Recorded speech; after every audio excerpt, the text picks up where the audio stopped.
Valentine, tonight and day. In you I live, in you I move, in you I have my being.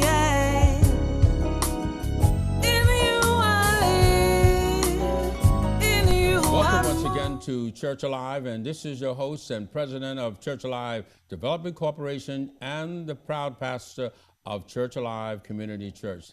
And once again, we are proud that you've given us the privilege to bring quality information, resources, and services into your life. And we know that over the years, you have been a strong supporter in your prayers, in your concerns, and we welcome that. And we also thank you that we are allowed to come into your homes and to bring you quality services that I'm sure have improved your lifestyle. And we want you to know that you're special to us here at Church Alive. We extend an invitation for you to visit our church. The address is coming up on the screen. And certainly if there any of our services, and we have a cadre of services, and if any of those services are good for you or that you need, Raleigh, then certainly we're there for you, okay? Our topic in this program is immigration, and we're going to make it easy. That's right. I know you've been going through a lot when we talk about immigration and what the government is doing and what our president is doing. It has brought fear into a lot of people.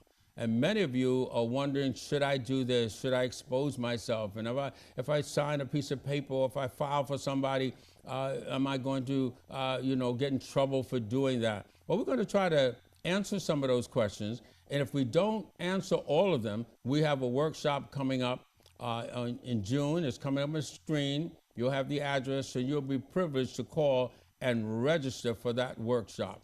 And so without any further ado, I'm going to introduce my guest. Her name is Kisshia Simmons. She's an attorney at law, and she's going to tell us a little bit about herself. Thank Kisshia. you. Well, first, I'm really happy and honored to be here. Thank you for inviting me. You're welcome. Yes, so my name is Kisshia Simmons. I'm an attorney. Our firm, Simmons Grant, focuses primarily on immigration cases. And I graduated from law school, and then I moved to New York City. And here I was a trial attorney working for the Department of Homeland Security. That's what I did first. And later, our firm expanded beyond immigration cases to do more contractual cases, some small business legal services, personal injury, and also some medical malpractice cases. Okay, So, yes. well, we got an intro on you, and I want to Yes. say to my audience and to those who are family, I say family members of Church Alive, because many of you have been watching the program a long time, and you have become part of Church Alive, and part of Church Alive meaning part of Church Alive family.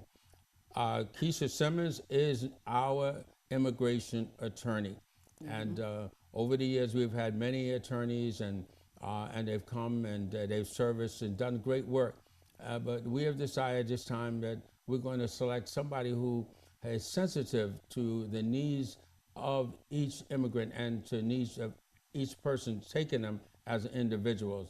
Kisshia has some background, family background that I would like to talk to you a little bit about. Yes, that, I do. That gives you a, how would you call it, not a burden, desire, but certainly an inspiration to help immigrants. Tell us. Yes. So my parents are Panamanian, so I'm first generation Panamanian.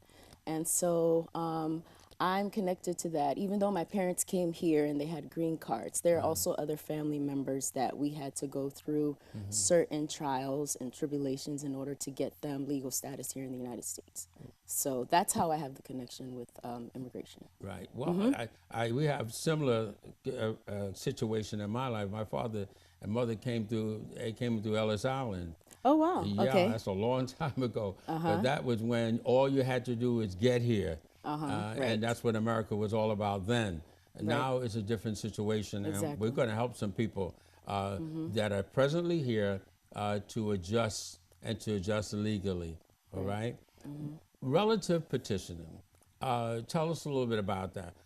I'll give you a scenario. You know, the father came to this country. He became naturalized citizen, and He wants to know now, who can he file for? Right. So a father, if he's a citizen, he can apply for his children. He can also apply for his spouse if he's not married. Okay. What about if he wanted to file for an aunt or uncle or cousins? No, you're not allowed to file for other relatives such as aunts, uncles, or cousins. It has to be a direct blood relative like a child or a relative by law, which is a spouse. Right. Right. Okay. In the course of time, I know we can't say how long it's going to take, but relatively, what does it take as far as a timeline of a father's filing for his children?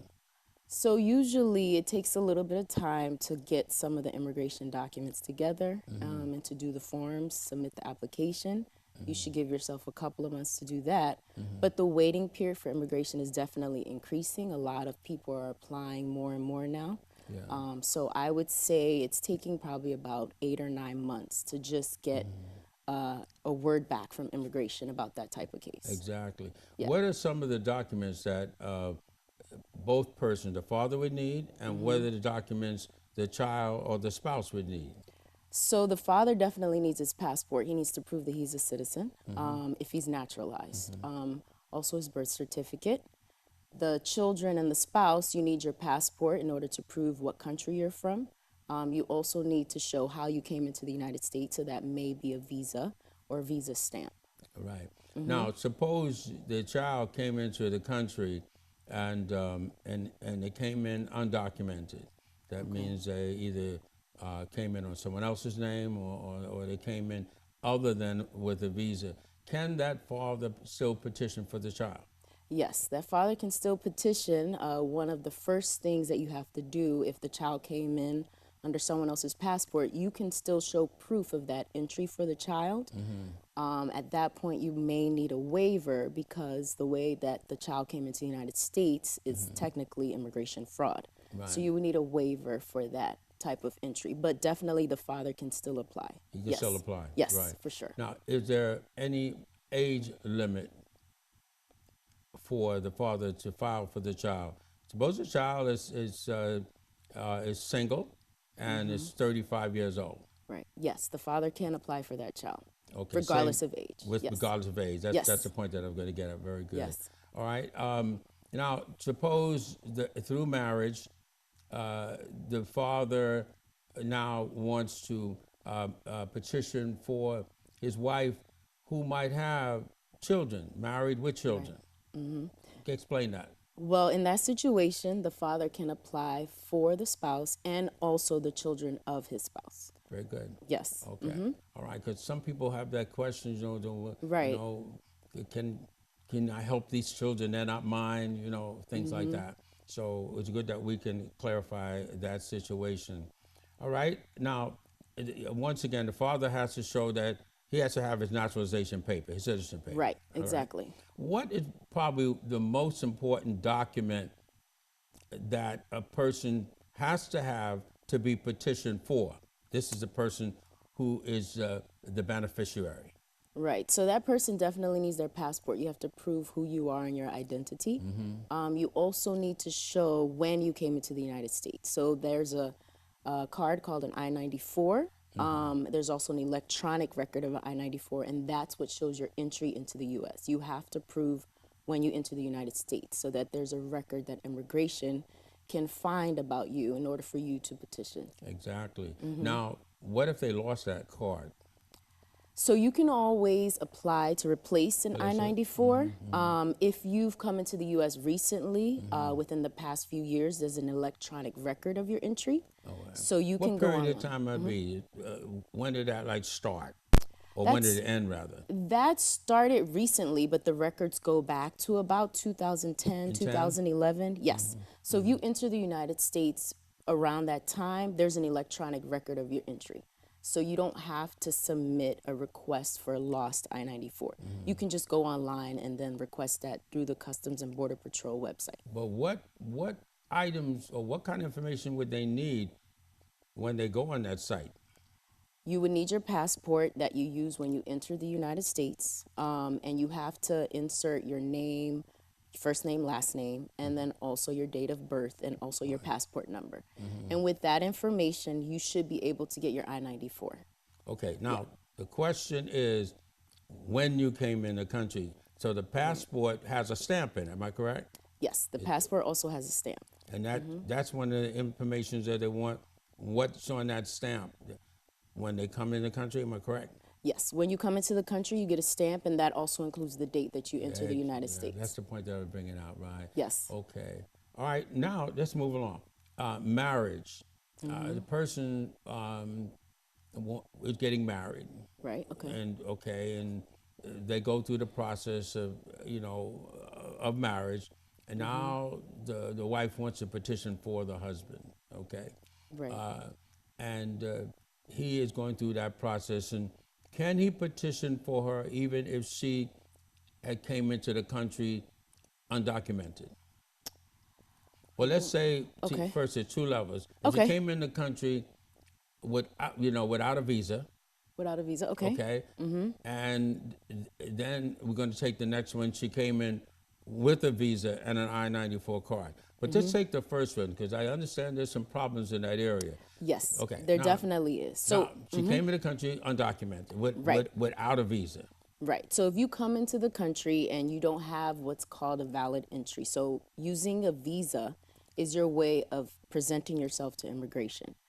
If you have not done that, usually people may cross the border or they may come in with someone else's documents. Those individuals will need to apply for a waiver. You can still do an application, but you need to apply for a waiver because the waiver will allow you to waive that way of coming into the U.S., which technically is not the proper way to come into the U.S. Right. Right. There is a penalty, though, am I correct, for that person who came in the process of filing for that person, the husband, filing for the wife or vice versa, and that person came in without a visa. Can that individual remain here in the country to get their adjustment through marriage, or do they have to go back? So you do not have to go back if you're applying. If you have a visa and you overstay the visa? No visa. Okay, so there's no visa in this situation. Right. No, that person cannot. They would have to go back to their home country in order to process. Okay, so in other words, all the paperwork will be done. They would be notified that they would have to go home to make that adjustment. Am I correct? Yes. And then it's called immigrant visa processing if you're forced to go back to your home country to process, yes. Right. But the person should still do that. Then it doesn't say they can't. She should not file for the wife. Oh, yes, definitely. You should still do that. You can submit the application along with the waiver. Right. Usually the waiver, once it gets approved, then that's when you go back to your home country to process the green card application. Understood. Okay. Now, undocumented is different than without a visa. Undocumented also means, well, some people put them in both categories. Right. But we're talking about now a person who overstayed their time. Okay. Now they become undocumented. Right. Okay. All right. That person married, as we talk about the other person, does that person have to go home to get adjusted, or can they adjust here? So that individual is able to stay in the United States and then apply for an adjustment of status or green card through their spouse. But they did something illegal and they overstayed. Right. So is there a penalty for that? So in that case, there's no penalty. The fact that that individual marries a U.S. citizen, it waives the fact that that individual overstayed in the United States. Right, on that part, but I mean penalty in the area of economics, money. Oh, well, in the area of economics, like maybe having Is there a penalty? Because I've heard there's a penalty of $1,000 because that person overstayed their time going to adjust in this country, but there's a fee. So in some cases, there's what's called a super fee, but those are maybe 245I cases, I believe is what you're talking about. So those individuals will have to pay a fee. I believe that's what you're talking about. Well, a lot of this we're going to get into when we have the workshop as well. Right, exactly. And we'll pinpoint those areas of penalties and what's not a penalty, and also the waivers to get out of the penalty. Right. Because I understand, too, that there are even waivers where you don't even have to pay the fees. Am I correct? It's called So a fee waiver. Am I right? well, there's fee waivers for the application fee, yes. That's what I meant. Right, but you have to be in a certain economic situation in order to be able to apply for those. You really have to show that you're to the point almost where you're destitute in order to be eligible for fee waivers. Yeah. Suppose a person is unemployed. The petition. This is the husband petition for the wife. Right. And he's unemployed. He's on disability. These are the kind of conditions that would allow that person to get that fee waiver. Right, yes. That's the kind of condition. You would then have to submit documents to prove that you are unemployed, maybe if you're collecting unemployment benefits, and also proof that you're on disability. That will be submitted with the application. Okay, so that would be a case in fact. Am I correct? Yes, that would be a case. Now, people say green card, but what is it? Is it a green card really? Or is it, what is the proper word for it? So it's actually legal permanent residence. Okay. Right. But most people call it green card because that's just what most people know it by. But it's actually you having legal residence in the United States. Right. Now there are many other options. We just carry the family and the marriage area like that. Right. But there are other options that we're not going to discuss them, but we will bring them up in the workshop, such as the DREAM Act. Okay. Right. But we'll just gloss over that quickly. What is the DREAM Act? So the DREAM Act is actually DACA, so it's Deferred Action for Childhood Arrivals. That's when individuals who've been here in the United States, whether you come in and you're undocumented, which is what you described, or you come in maybe through the border with no documents at all. If you're a certain age, if you're attending high school or if you're in college, then you can apply to get employment authorization. Right, exactly. So the DREAM Act really is only going to allow you work authorization. Am I correct? Right, and also travel authorization. And Just travel. those two. You don't get any status like the green card or the legal permanent residence that we discussed. Right. So it's basically just work authorization. Right, exactly. All right. This person came into the country and they decide to go to college. They haven't overstayed their time and they want to go to college. What is that process called? So if you have actual status like a visa, and then you want to apply to go to college, you can apply for a student visa. That's and what I then mean. go to yes. There's such thing as student visa. Yes, there is. The F visa. Okay. And what would that allow you to do? Once you get the F visa, then you can study in the United States. You're not allowed to work, but you can study at any institution that qualifies as a legal institution. And then if you want to change schools, you're also able to do that, but you have to always maintain status as a student in order to keep that F visa or student visa status. Okay, so you have to stay in school. Yes, you have to be in school and you have to have a certain number of credits, and usually the credits will depend on the university. But you also have to have the money to pay for the education. Exactly. Unless you're fortunate to get a scholarship. Right. Because you're not eligible for financial aid. Right, no. Most individuals are not. So either maybe some individuals may get a scholarship through the college itself. If not, then you have to show that you have the money either through most individuals who are students will get the money through parents or other family members. Exactly. All right. That's opportunity also as a person, they're not here, but they're coming into this country. Right. They can apply for a college to register for a college in this country and come in on a student visa. Am I correct? Yes, individuals can also do that. So once you apply to the university, usually you're accepted by the university even before you come into the U.S. So you'll arrive in the United States on an F visa status or student visa status. Who does the paperwork on that? Does a college do the paperwork? Because I know the person is out of the country. They can't do it. Who files those papers? Usually in that scenario, the college will make sure to do everything involved with making sure the student gets the F visa or student visa status. Once that status is received, then the student will go to the consulate or embassy in their home country to process the visa itself. And that just means doing the interview and getting the visa in your actual passport. Right. Well, folks, there's a lot in immigration, and that's why we implore you to come to the workshop. And the telephone number comes on the screen. Call and register. What are some of the things that they should bring to this workshop? So when you come to the workshop, you need to bring any documents you may have received from Immigration Services. There are some individuals who may have tried to apply for status. Yes. So if you receive letters back from immigration, it's very important to bring those. Definitely bring your passport, birth certificate, or any other proof that you may have of your identification or your current immigration status or your country of birth. Now, there's a lot of individuals out there that have received deportation notice. Right. There are different type of deportation, voluntary, and then there's mandatory deportation. Can you help them? Yes, you can definitely get help from an attorney. If you have a deportation order, most deportation orders are received from immigration judges. Right. If you don't show up for a hearing that's scheduled, you get a deportation order. Some individuals just get deportation orders if they try to apply for something. An attorney can help you to reopen that case as long as you have another way to get status in the United States. Right. Yes. But whatever, they should bring those deportation notices into you. Yes. Okay. That's And very you can help. important. You can help in this case because some attorneys Yes. tell me, "Well, I don't want to deal with deportation cases." Oh, yeah.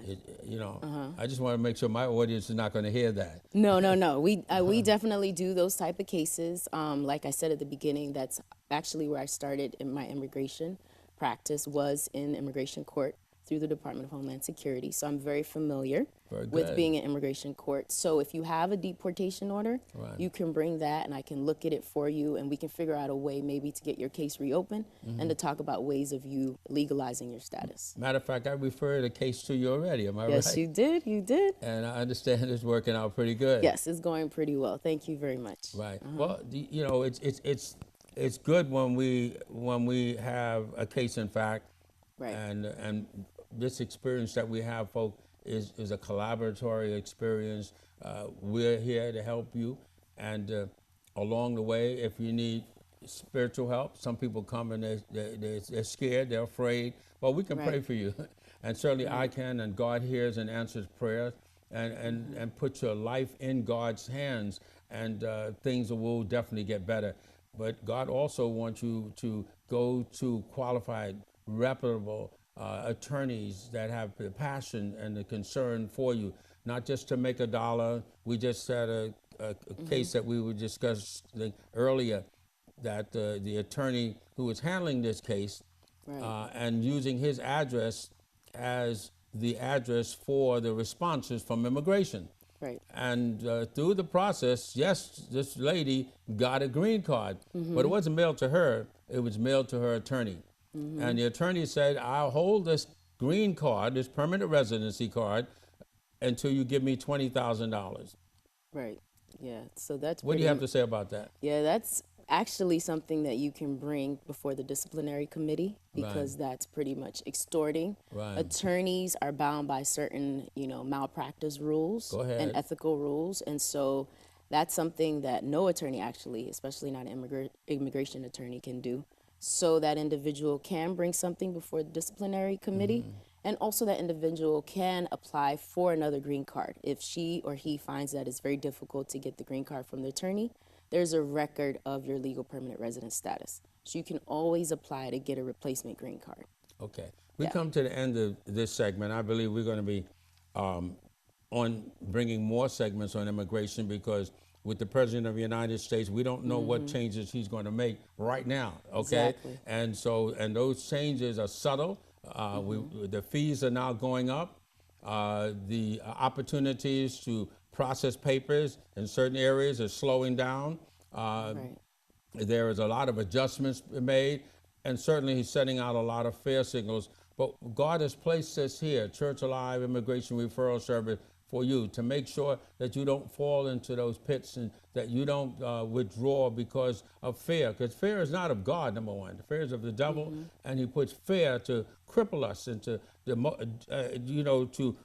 destroy our desire to become individuals and to feel that we are inferior. And no, you're not. God made all of us equal. All of us are made with the same promise of life and hope and expectation of achievement.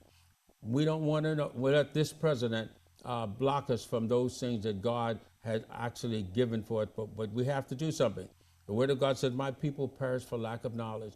And that's what we're here about today, and that's what Church Alive has been about for over 25 years, bringing you quality information, resources, and services that you can You can make a difference and certainly improve your lifestyle. Right. We got a minute. I want you to just say something to the audience Right. about your feelings and what you would like to do to help them. Oh, well, definitely. So I'm really excited to do this workshop. It's actually offered free of charge. And I think it's really important for individuals to come in, especially those who have kind of been floundering and not knowing what they could do about their immigration situation. You can talk to me and I can try to help you and see if we can figure out a solution for whatever you're going through. And it's definitely better to come in sooner rather than later to try to get your status regulated. Okay, I want to thank you so much. Yeah, of course. Okay. It's my pleasure to be here. And certainly we look forward for other programs and as we continue this effort to help people with immigration law made easy. Right. All right, Yes. folks, we want to thank you once again and for allowing us to come into your homes, and I hope this information has made a difference. Certainly pass it on to your friends and relatives who may not be watching this program, but they certainly need to get the information that there is help and Church Alive has it for them. And so write to us or call us. Our telephone number is coming up on the screen, and certainly we'll do our very best to meet and solve, or not necessarily solve, but give you proper information that a solution would be to your benefit. All right, we would like to also let you know that we have a clothing mission. Just run by my wife. It's to our women of courage, and they've opened a mission to provide new clothing and also job opportunities and certainly counseling. So, but if you would like to donate clothing, we're looking for that. Donate clothing, whether it be new or used, but make sure if it's used that it's clean, something that you would wear yourself, not to give some people something that's really garbage. We don't take that in, and we will not give it out. So make sure if you're going to donate it, or appliances that they're working, and things like that, and contact us. You can bring it to the office, and certainly there's someone out there right now that needs that dress that you are now outgrown. I won't say overweight, but certainly outgrown. But this is a way to show love at a time when people are going through some desperate issues in their lives. We can make a difference. Women of Courage mission is there, and we want you to support it. All right, we want to thank you once again. Yes, definitely. Thank you. This has been a very moving and very comfortable program, dealing with a very difficult issue. Yes. But I think that our audience has really, gotten it and gotten immigration a lot easier. Right. Thank you so much for allowing Church Alive, and we want you to know, as always, we love you with the love of the Lord. God bless you until next time. In you I'm